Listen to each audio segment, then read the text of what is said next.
สำหรับออเดอร์มื้อนี้อย่าดีตังส่งพ่อแม่พี่น้องเนาะแต่ก็ขอโทษหลายๆเด้อที่บ่ได้ทันใจลูกค้าเนาะเอาซาหน่อยนึงเพราะว่าตัวเองเฮ็ดผู้เดียวเนาะก็จิประมาณซ้ำนี้แหละทุกคนเนาะยาวเหยียดเลยอันนี้บ่ได้แม่นกองซุ่มเด้ออันนี้เด้อบ่มีเงินบ่มีคำบ่มีซองอ่างเปาเนาะบ่ได้ตัวบ่ได้แบวบ่ได้โกงบ่ได้ขี้ลักมักจกเนาะอันนี้เนาะเว้าตามความเป็นจริงราคาเท่าใดเบาพรวิไลเว้าเท่านั้นตามใจลูกค้าที่สั่งมาเอา1ซองข่อยก็ส่ง1ซองเอาซองสุดข่อยก็ส่งซองสุดเนาะเอาซองทงข่อยก็ส่งทงเดียวข่อยก็ฝากเนาะอันนี้แหละคนจริงใจคนตรงปกเนาะบ่ได้โกงบ่ได้ลอกบ่ได้ลวงเอาของผู้ใดล่ามีในใดก็ว่าในนั้นบ่ได้ตัวบ่ได้แบวเนาะฝากทุกสาขาเนาะมีไส้หุงอรุณอนุสิทธิ์เป็นหลักเนาะแล้วก็มีเก็บปลายทางทั่วประเทศเนาะทงหนึ่ง80,000กีบผู้ใดเอาไปกินก็ดีมัดคันบ่ดีคอยบ่เว้าคันบ่มีคอยบ่ว่า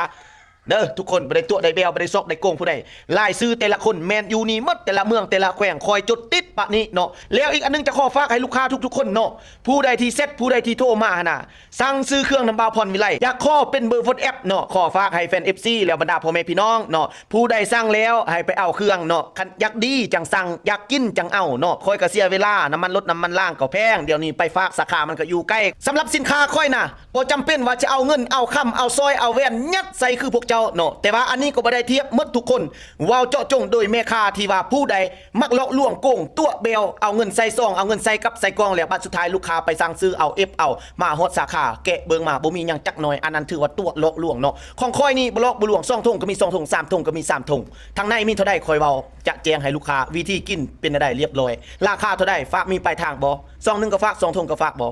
คอยแนะนำให้ลูกค้าอย่างชัดเจนอย่างเรียบร้อยอันนี้เบิ่งหน้าตากูนี้คนดีคนตรงปกคนบ่ตัวคนบ่แบวคนบ่โกงกินเงินกินคำผู้ใดลาเว้ามันมีความจริงซบเว้ามีสัญจะผู้ใหญ่เนาะกินข้าวทุกมื้อบ่ได้กินขี้ได้แล้วก็ปากนี่บ่แม่นปากตะมาปากผู้คนเนาะเว้าได้ให้มันมีแนวนั้นเด้อป้าเนาะทุกคนสำหรับคนเป็นตังส่งอยู่ประเทศลาวเฮานี่ก็ถือว่านักหน่วงเนาะทุกคนเนาะออเดอร์ยาดีตังส่งลูกค้าของแต่ละแขวงเนาะเต็มอะญะปานกองซุ่มเนาะแต่อันนี้บ่แม่นกองซุ่มเด้อบ่ได้มีอ่างเปาบ่ได้มีแว่นบ่ได้มีสร้อยบ่ได้มีเงินมีคำเนาะพี่น้องเนาะขายด้วยสุจริตเฮาเนาะ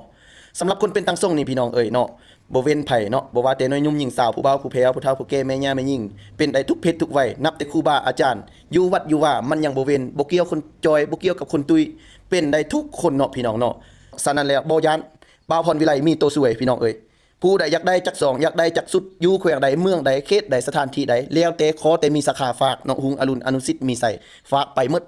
เนาะพี่น้องเนาะให้มันดีเจ็บดีเป็นดีเจ็บดีป่วยดีวินดีเมาเนาะทุกคนเนาะขอบอกขอบใจเนาะทุกคนสำหรับตามแขวงอยู่แขวงใดก็ก็ให้อยากให้ทุกคนภาวนาให้ดีเมื่อทุกคนนั่นแหละเนาะอย่าให้เจ็บอย่าให้เป็นบุญสงกรานต์ปีใหม่นี้ให้ทุกคนมีสุขภาพแข็งแรงเนาะบัดนี้บ่าวพรวิไลก็จะไปฝากเครื่องก่อนเนาะมาบัดนี้ค่อยสินับเนาะเบิ่งว่ามันจะมีจักออเดอร์พี่น้องเบิ่งเด้อ1 2 3 4 5 6 7 8 9 10 11 12 13 14 15 16 17 18 19 20 21 22 23 24 25 26 27 28 29 30 31 32 33 34 35 36 37 38 39 40 41 42 43 44 45 46 47 48 49 50 51 52 53